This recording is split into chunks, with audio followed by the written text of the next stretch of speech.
সবাইকে সুপ্রভাত। Mister and Mrs আইচ ব্লগে আপনাদের স্বাগত। রোদটা খুব চকচক করছিল, ওর জন্য বড়িগুলো ভাবলাম রোদে দিয়ে দিই। আর নিচে এসেই দুপুরের রান্নার প্রিপারেশন করতে করতেই হঠাৎ আমার বরমশায় যাওয়ার টাইম হয়ে গেল। মানে হচ্ছে তোমাদের দাদা মিস্টার আইচের। তো তাকে ছেড়ে দিয়ে আসার পর আমি ভাবলাম যে রান্নাটা বসিয়েই দিই। তো তার তো আসার সময়ও হয়ে যাবে দুপুরে।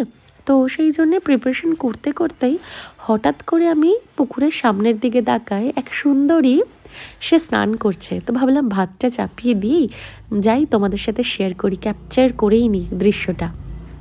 এই যে সুন্দরী, এই সুন্দরী তার দেহখানা দুলাইয়া দুলাইয়া আমাকে প্রভাবিত করছে। আর আমিও ভাবলাম এই সময়টা কি করে আমি মিস করি। তো ভাবলাম ক্যাপচার করে নিই আর তোমাদের সাথে শেয়ার করব। জানো, সারাটা দিন আমার স্টুডেন্টদের পেছনেই সময় কেটে যায়, আর টুকটাক বাড়ির কাজে সময় কেটে যায়। আর বাকি যে টাইমটা সময় কাটে না, সেই টাইমটা আমি ওদেরকে দেখতে দেখতেই টাইম কেটে যায়। যেমন সকালে ঘুম থেকে উঠে ওদের দৃশ্য, এক অপূর্ব দৃশ্য। তো চলো টাটা।